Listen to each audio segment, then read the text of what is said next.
जय यीशु। प्रभु यीशु के सामर्थ्यवान नाम पर और एक बार फादर आप सभी लोगों को अभिवादन करते हैं। बाइबल तीर्थ यात्रा के 141वां दिन की व्याख्या में फादर आपका स्वागत करते हैं। सामुएल के दूसरे ग्रंथ के 14-15 अध्यायों पर मनन करते हैं हम। 7 स्तोत्र संख्या 99 और कुरिन्थियों के पहले पत्र के अध्याय 8। सामुएल के दूसरे ग्रंथ की इन अध्यायों पर 14-15 अध्यायों पर अपने भाई अम्नोन की हत्या कराने के बाद अब्सलोम, जो कि 3 साल तक अपने नाना गेशूर के राजा तलमई के पास रह जाते हैं, लेकिन उनके प्रति राजा दाऊद के हृदय में एक आग्रह उनके साथी और सेनापति योआब देखता है। पता उनको चलता है कि राजा के हृदय में क्या है, फिर भी वो प्रकट नहीं कर सकता, क्योंकि प्राणदंड लायक काम विद्रोह करने के बाद ही अब्सलोम भागे, भले ही राजा का स्वयं बैठा। किंतु योआब ने जोड़ तोड़ हस्तक्षेप करते हुए वापस बुला लाता है अब्सलोम को। भले ही अब्सलोम को आने की अनुमति दिया, फिर भी राजा उनसे मिलता नहीं है। भले ही उनके हृदय में बहुत चाहत है, उसके बावजूद वो कंट्रोल करता है, सब्र रखता है, मिलता नहीं है। हालेलुया। किंतु आने के बाद, वापस आने के बाद 2 साल बीतने के बाद अब्सलोम अपने पिता से मिलने के लिए योजना बनाए, और उसके लिए उन्होंने योआब के जौ के खेत को जला डाला। और उसके बाद राजा के पास वो अपना दर्शन के लिए आते हैं, राजा से मिलते, अपने पिता से मिलते। राजा ने अब्सलोम को चुंबन दिया, किंतु मेल मिलाप उनका पूरा नहीं था। इसलिए अगले कई साल के लिए फिर से हम अब्सलोम और राजा की मुलाकात नहीं होते देखते हैं। मेल मिलाप पूर्ण रूप से नहीं हुई। राजा पूर्ण रूप से उनको अपना प्यार प्रकट नहीं करता, भले ही उसके हृदय में है। इस दौरान अब्सलोम के हृदय में राजा के प्रति कटुता, यानी अपने पिताजी के प्रति कटुता बढ़ते हैं, क्योंकि उसने अपने पाप को कभी स्वीकार नहीं किया। क्योंकि वो तब भी सोचता था, मेरे बहन के साथ बलात्कार किए हुए उसको, अम्नोन को मार डालना उचित ही था। उसके मन की भावना वही थी। इसलिए कभी उसने अपने पाप के लिए, अपने किए हुए कार्य के लिए पछतावा नहीं किया, ना किसी से माफ़ी भी मांगी। हालेलुया। इसलिए उसके हृदय में राजा के प्रति कटुता उत्पन्न हुई, और वापस आने के बाद और राजा से मिलने के 4 साल के बाद वो एक योजना बनाई, लेकिन इसके अंतर्गत वो धीरे धीरे षड्यंत्र रचा रहा था। स्वयं राजा के नाक के नीचे रहते हुए उसने राजा के खिलाफ एक राज विप्लव की षड्यंत्र रचे, और 4 साल बाद उसको अंजाम दिया। इसलिए 15वां अध्याय में हम जो देख रहे हैं वो बहुत दुख की बात है। दाऊद का पलायन। कल तक इज़राइल का राजा महिमा की उन्नति तक चढ़ चुके, और एक आदर्श राजा अचानक अब अपने महल के बाहर भाग रहा है, उजाड़ गंड की ओर भाग रहा है, अपने प्रिय साथियों को लेकर, अपनी पत्नियों को लेकर भाग रहे। और एक बहुत ही दिल को टच करने वाले, छूने वाली एक घटना है वो। वचन 30, दाऊद रोते हुए जैतून पहाड़ पर चढ़ा। जब वो यरूशलेम को छोड़ा, उसके पहले एक प्रार्थना, एक वचन वो बताता है प्रभु के प्रति। वचन 26, यदि वचन 25 और 26। इसके बाद राजा ने पुरोहित सादोक से कहा, ईश्वर की मंजूषा नगर में वापस ले जाओ। वो पहले सोचता था ईश्वर की मंजूषा को भी अपने पास रखेंगे जब भाग रहा हो, लेकिन उसने अंत में वापस मंजूषा को प्रभु के यानी मंदिर में या नगर में, यरूशलेम नगर में वापस भेजो। यदि मैं प्रभु का कृपा पात्र होऊंगा तो वह मुझे वापस ले आएगा, मुझे अपने को और अपने निवास स्थान को पुनः देखने देगा। प्रभु मुझे फिर से अपने निवास स्थान को देखने देगा। और यदि वो कहेगा मैं तुमसे प्रसन्न नहीं हूं, तो मैं इसके लिए भी तैयार हूं। वो मेरे साथ वैसा ही करे जैसा ठीक समझे, क्योंकि दाऊद अपने दिल के अंतरतम में जानता था मेरे साथ ये सब होना अनिवार्य है, लायक है, मैं इसका योग्य हूँ, कारण मैंने अन्याय किया। वो दिल खोल कर और फूट फूट कर प्रभु के सामने रोया। स्तोत्र 51 में सब हम देखते हैं और उनके दिल का दुख। जो कुछ मेरे साथ अभी हो रहे हैं ये सब मेरे लिए उचित है, मैंने इसके लिए पाप किया था, पाप करते हुए इसका मैं योग्य बन गया हूँ इसको सहने के लिए। ये विचार उसके मन में था। इसलिए आगे 30वां वचन, दाऊद रोते हुए जैतून पहाड़ पर चढ़ा। उसका सिर ढका हुआ था और उसके पैर नंगे थे, पैर नंगे थे। महाराजा नंगे पांव भागा, जैतून पहाड़ पे रोते हुए चढ़ा यरूशलेम शहर के बाहर। प्रियजनों, ये जैतून पहाड़ पर अब से कई साल के बाद दाऊद का बेटा भी चढ़ेगा, प्रभु यीशु। हम जानते हैं कि अंतिम भोज के बाद यीशु कहाँ पर गए? गतसमनी बाग, ये जैतून पहाड़ पर था। वहां पर वो भी रोए।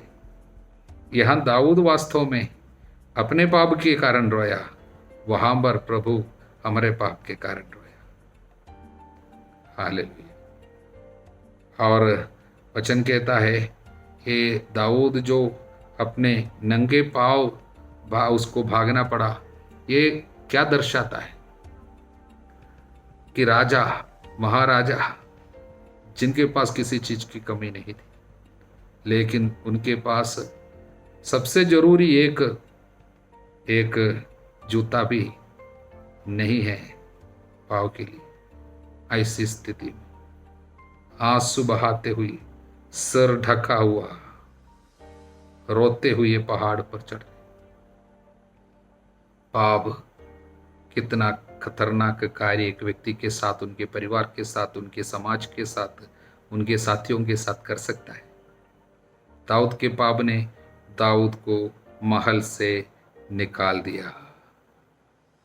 कारण वचन कहता है जो पाप करता है पाप का गुलाम है। गुलाम, अधिकार छीन लिया गया, गुलामी पे चला गया, गरीबी पे चला गया, नुकसान होने लगा, आंसू बहने लगा। हालेलुया। ये सब पाप का करामत है। पाप व्यक्ति के साथ ये सब करता है, क्योंकि वो चुराने, मारने, नष्ट करने आता है। इसलिए बाद में दाऊद के जीवन में जाने वाले दिनों में दुख संकट बराबर आता रहेगा। वो पाप की दर्दनाक परिस्थिति से होकर अब दर्दनाक अनुभव उसके जीवन में बराबर ला रहे उनके पुराने पाप। लेकिन इनके द्वारा प्रभु उनको शुद्ध कर रहा है। दाऊद उसको प्यार से स्वीकार कर रहा है, घृणा मन में नहीं रखता और वो भाग रहा है। जैसे भागते समय क्या बोला? प्रभु की इच्छा पूरी होने दो, वो जैसे समझे मेरे साथ वो करने दो, मुझे कोई शिकायत नहीं है। हालेलुया। इस तरह अब अगले दिन में हमको पता चलेगा अबसलोम के साथ, दाऊद के साथ सब किस तरह ये दुख की घड़ी होती है और ये दुख में प्रभु किस तरह दाऊद को संभालते हैं और किस तरह अबसलोम के ऊपर विपत्ति आ जाती है। ये बातें हम लोग बाद में देखेंगे। हालेलुया। स्तोत्र संज्ञा 99 और एक राजकीय स्तोत्र है, रॉयल साम। मुख्य संदेश, ईश्वर न्यायप्रिय राजा, पवित्र ईश्वर जो है, प्रभु पवित्र है और पवित्र राजा है, न्यायप्रिय ईश्वर है। वास्तव में इस स्तोत्र में प्रभु की पवित्रता की तिहरी उद्घोषणा हम कह सकते हैं, the triple proclamation of holiness. क्योंकि वचन 3 में प्रभु पवित्र है, वचन 5 में प्रभु पवित्र है, वचन 9 में हमारा प्रभु ईश्वर पवित्र है। बार बार घोषणा हो रही है। हालेलुया। इन 3 घोषणाओं में पहली घोषणा वचन 1 से 3 तक वो है प्रभु की पवित्र उपस्थिति की घोषणा। वो उसकी उपस्थिति पवित्र है। केरूबों पर, मंदिर पर, सियोन पर प्रभु की उपस्थिति। हालेलुया। दूसरी बात जो है वो उसके पवित्रता का सामर्थ्य, उसके विषय में बोलते हैं, होली स्ट्रेंथ ऑफ गॉड। प्रभु का सामर्थ्य, वास्तव में उसकी पवित्रता का सामर्थ्य। हालेलुया। शक्तिशाली, न्यायप्रिय राजा, शक्तिशाली, इसलिए उसका सामर्थ्य का प्रकटन है। हालेलुया। इसलिए कहता है उसके पावदान को दंडवत करो, उसको धन्य करो, उसके अधिकार को स्वीकार करो। प्रभु पवित्र है। तीसरी बात, उसके पवित्रता को वो प्रकट करता है। प्रकटीकरण, रेवलेशन ऑफ गॉड्स होलीनेस। पहले पुरोहितों के द्वारा मूसा, हारून और समूएल ऐसे लोगों के द्वारा प्रकट किया, अपने को, अपनी पवित्रता को लोगों के सामने रखा। उसके बाद प्रभु अपने वचन के द्वारा अपने को प्रकट करता है। अपने शब्द द्वारा वो अपनी पवित्रता को प्रकट करता है। तीसरी बात, लोगों को क्षमा देते हुए और बुराई में रहने वालों को दंड देते हुए पवित्रता को प्रकट करता है। यानी उसके न्याय में, उसकी दया में करुणा है और न्याय है। He is a just God, justice है उस पर, दया भी है। इन दोनों के द्वारा प्रभु की पवित्रता ही वो प्रकट करता है। हालेलुया। इसलिए हम लोग पवित्र पवित्र पवित्र पुकारते हुए स्वर्गदूतों को सब बाद में ईसायास के ग्रंथ में हम पढ़ते हैं, देखते हैं। हालेलुया। इसलिए हमारी एक बुलाहट है इस स्तोत्र में, ईश्वर के सामर्थ्य को देखते समय और पवित्रता के बारे में बताते समय प्रभु हमसे चाहते हैं हमारे हृदय को भी ईश्वर के अधिकार के लिए तैयार करना, कैसे अपने को पवित्र करते हुए। क्योंकि ईश्वर का जो सामर्थ्य है, ईश्वर का जो अधिकार है, वो दोनों पवित्रता का सामर्थ्य है, पवित्रता का अधिकार है। इसलिए उसके अधिकार को स्वीकार करने वालों को चाहिए कि उसकी पवित्रता की घोषणा करे, धन्यवाद दे और उसके स्वयं अपनी पवित्रता के लिए मेहनत करे। पवित्रता की साधना किया करो, जिसके बिना कोई ईश्वर का दर्शन नहीं कर सकता। प्रभु पवित्र है, उसके समान हमको भी पवित्र बनना है। हालेलुया। अब हम संत पौलुस के कुरिन्थियों के नाम लिखे पहले पत्र के अध्याय 8 में एक महत्वपूर्ण प्रश्न का उत्तर संत पौलुस के मुंह से स्वीकार करते हैं। प्रश्न यही है, क्या देव मूर्तियों को अर्पित भोजन हम लोग खा सकते हैं? यानी गैर मसीहों के कितने भी देवी देवता हैं, उन लोग उनके त्योहार में देवताओं को कुछ चढ़ाते हैं और उसको हम लोग खाएंगे तो हमको पाप लगता है क्या? देव मूर्तियों के लिए अर्पित भोजन खाने से हमको कोई नुकसान होगे या कि ये पाप है या नहीं? हालेलुया। संत पौलुस कहता है, पहली बात, पाप नहीं है, पाप नहीं है, घबराना नहीं। पहली बात यह है, आप खा सकते हैं, निश्चिंत खा सकते हैं। मतलब कारण क्या है?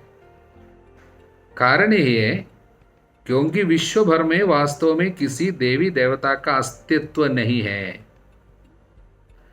ये मूर्तियों के लिए जो चढ़ाते हैं, इसमें कोई अस्तित्व नहीं है। एकमात्र ईश्वर के अतिरिक्त कोई और ईश्वर नहीं है। यद्यपि भले ही आकाश में या पृथ्वी पर तथाकथित देवता हो, सच पूछिए तो इस प्रकार के बहुत से देवता और प्रभु है लोगों के बीच में, फिर भी हमारे लिए तो एक ही ईश्वर है, वो पिता, जिससे सब कुछ उत्पन्न होता है, जिसके पास हमें जाना है। एक ही प्रभु है अर्थात ईसा मसीह, जिनके द्वारा सब कुछ बना और सब हम भी उन्हीं के द्वारा बना। अगर ये बात आपको मालूम है, आपके दिल में पूर्ण रूप से आपको पता है, यदि इस दुनिया में और कुछ नहीं है प्रभु को छोड़कर, तो किसी भी देवता को अर्पित हो आपके सामने आ जाने से आप खा सकता है, आपके लिए वो पाप नहीं। पहली बात। दूसरी बात, ये पाप है। ये पाप है। कैसे पाप नहीं, अभी बोला, अभी पाप है बोलता है। पाप है क्यों, कैसे कैसे पाप होगा? यदि आपके अंतःकरण आपको दोष देता है, आपके अंदर ये फ्रीडम, ये स्वतंत्रता नहीं आई, विश्वास के द्वारा आपके हृदय में जब प्रभु निवास करेगा आपको आज़ादी मिलेगी पूर्ण रूप से, लेकिन आपके अंदर अभी भी डर है, शक है, आपके अंतःकरण आप पर दोष लगाता है। अगर देवताओं को अर्पित मांस से खाना नहीं चाहिए, इससे देव मूर्तियों के साथ हमारे मिलन हो जाते हैं, हमारी सहभागिता हो जाती है, अगर आपको लगता है फिर खाना नहीं है, तब पाप होगा। हालेलुया। अंतःकरण आपको दोष लगाएंगे तो उसके बावजूद जाकर खाना नहीं है, छोड़ देना, उसको खाने से आपको कोई फायदा नहीं, दोष होगा। क्योंकि अंतःकरण में, आपके अंतःकरण में अंतःकरण के द्वारा आपसे बताया जाता है कि नहीं, अच्छा नहीं है तो नहीं करना। तीसरी बात, पाप है क्या करने से? आप अपनी आज़ादी में, क्योंकि आपको आज़ादी मिल गई, प्रभु ने आपको स्वतंत्रता दी, आपको इस दुनिया में और किसी चीज़ से मतलब नहीं, प्रभु से केवल मतलब, तो आपको आज़ादी मिलेगी। आपके सामने कुछ खाने के लिए मिल गया, जो कुछ मिल गया धन्यवाद देते हुए खा लिया। अब ऐसा है, आपकी आज़ादी आप किसी के सामने दिखाता है, देखो मेरे को आज़ादी, तुमको भी ऐसा खाना चाहिए, इस तरह एक दुर्बल, आपकी इतनी आज़ादी किसी को नहीं मिली, इतना विश्वास में दृढ़ता नहीं थी और इतने विश्वास की ऊंचाई में नहीं गए, इसलिए कोई दुर्बल भाई बहन वहां पर थे। आप जब उनके सामने मूर्तियों को सौंपे हुए या मूर्तियों को अर्पित, देव मूर्तियों को अर्पित, देवताओं को अर्पित कोई मांस जब पता चलता है ये अर्पित है, तब वहां पर कुछ ऐसे लोग हैं जो दुर्बल है, कमजोर दिल वाले हैं, विश्वास में कमजोर है, ऐसे कोई व्यक्ति उधर है तो आपको इसको खाना नहीं, यदि आप खाएंगे दूसरों के लिए वो पाप का कारण बनेगा, ये आपके लिए पाप है। दूसरों के सामने उनको अगर ठेस पहुंचता है और उसके द्वारा उनको उनके उनके विश्वास में चोट लगते हैं, पहुंचते हैं, आपको खाते हुए उनके उनके वो एक दुर्बल भाई के और बहन के हृदय पे अगर कुछ बुरे विचार आ जाता है और आपको उसको खाते देखकर उनको भी उसको फिर खाना पड़ रहा हो, और इस तरह उसके विश्वास के लिए अगर आप चोट पहुंचाते हो तो ये पाप है। हालेलुया। इसलिए दूसरों के लिए पाप का कारण बिल्कुल बनना नहीं है। इसकी अपेक्षा आपको इस तरह का कार्य छोड़ना चाहिए, नहीं, ये नहीं लेना चाहिए। हालेलुया। प्रियजनों, बाइबल तीर्थ यात्रा में अनेक लोग बराबर प्रभु के आदर में पवित्र वचन को हर रोज पढ़ते, मनन करते जा रहे हैं, आगे बढ़ रहे हैं।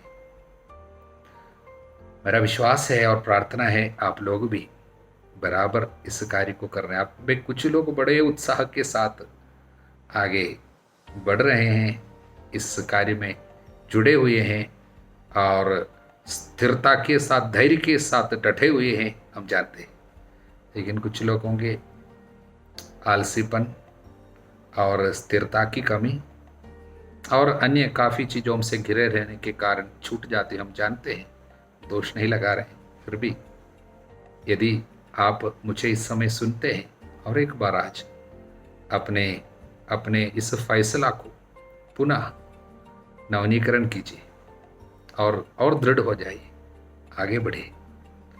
इस कलुषित समय में, बहुत ही बुरे समय में, संकट की घड़ी में सबसे सुंदर कार्य जो हम प्रभु के लिए कर सकते हैं और प्रभु हमारे लिए कर सकते हैं वो ये है।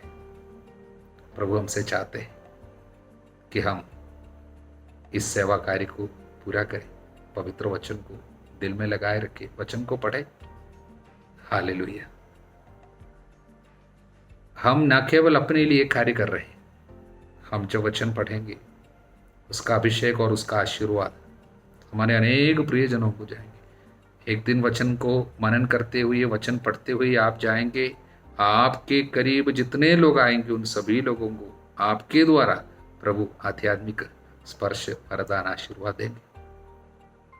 कृपा हमारे द्वारा, शक्ति हमारे द्वारा दूसरों तक जाएगी। प्रभु ये चाहता है हम अनुग्रह का माध्यम बन जाए। इसलिए प्रियजनों, वचन का पाठ जरूर करिए। हालेलुया। प्रभु सर्वशक्तिमान ईश्वर, पिता, पुत्र, पवित्र आत्मा आप सभी लोगों को आशीर्वाद प्रदान करें, अब सदा सर्वदा अनंत काल तक। आमीन।